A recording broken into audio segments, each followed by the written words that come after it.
Bonjour à tous, hello everybody, I'm Garrett, and today on our French cheese tour, we're looking at the fromage or cheese called Livarot. As you can see here, it's in this nice little package, and this one comes from Grandeurs. That's a company of cheese making that's been around for, I believe, over 100 years. And if we flip it over on the back, you'll notice a couple interesting things. One, you'll see that up here, it's a fromage au lait cru, so it's a raw milk cheese. And then, not quite evident, but here in the information on the fat, this is 40% fat cheese. And then if you look here in the circle for the origin of the milk, those numbers, that sequence here, indicates that this comes from the commune of Livarot. It's a beautiful little town. I'll put a picture of the church up here. In the Pays d'Auge in Normandy. And just a quick reminder, Normandy, that's where it is in red on the map there. And this cheese has been made there for centuries, starting well before it's mentioned in the 1700s.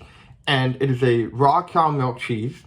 It comes again from that Normand breed. They are out there in the pastures in Normandy for at least 6 months grazing, making the milk for this cheese. And this cheese actually requires, for each 500 grams, here we have 200 grams, it requires 5 liters of milk.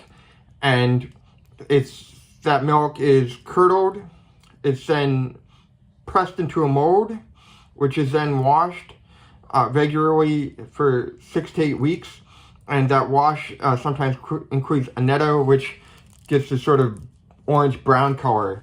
And if we open this up, we'll get a better sense of what this cheese looks like here.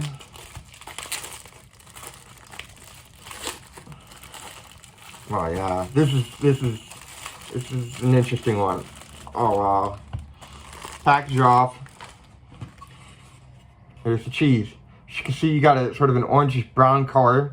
And the interesting thing here is you see what's around it. Those are cattails leaves.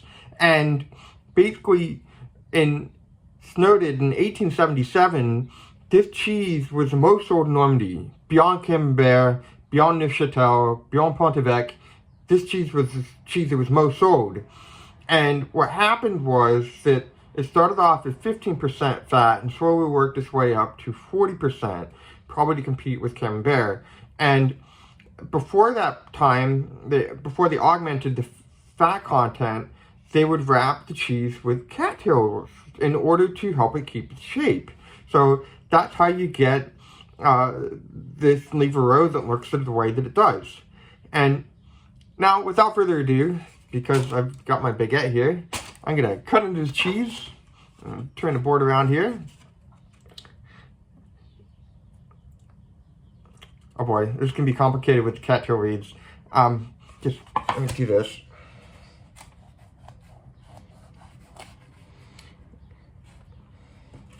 Let's see, we're cutting the reeds off here. It's a bit of a mess. There's a very pronounced smell.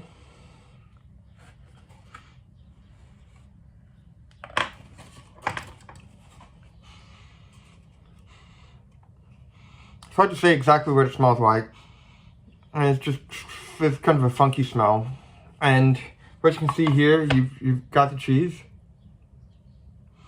You've got it's a thin but pronounced crust.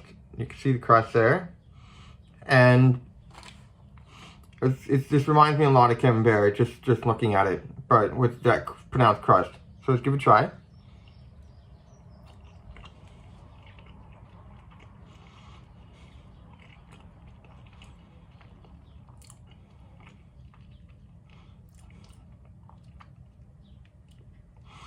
So this is pretty much like a Camembert de Normandy, except the crust gives it a more pronounced flavor. It's not sharp, but it's definitely it's a stinkier, funkier cheese. If you don't like strong cheeses, this may not be for you. It'd probably be best to stick with Camembert. But if you've had Camembert, this is actually really good.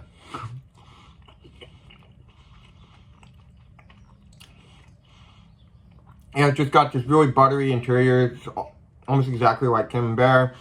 And then you've got this crust that gives it this sort of additional flavor. And so, find your way to France. Be sure to give it a try. So, thank you very much for your attention, everybody. If you find this content at all interesting, feel free to subscribe. We'll catch you next time. Au revoir.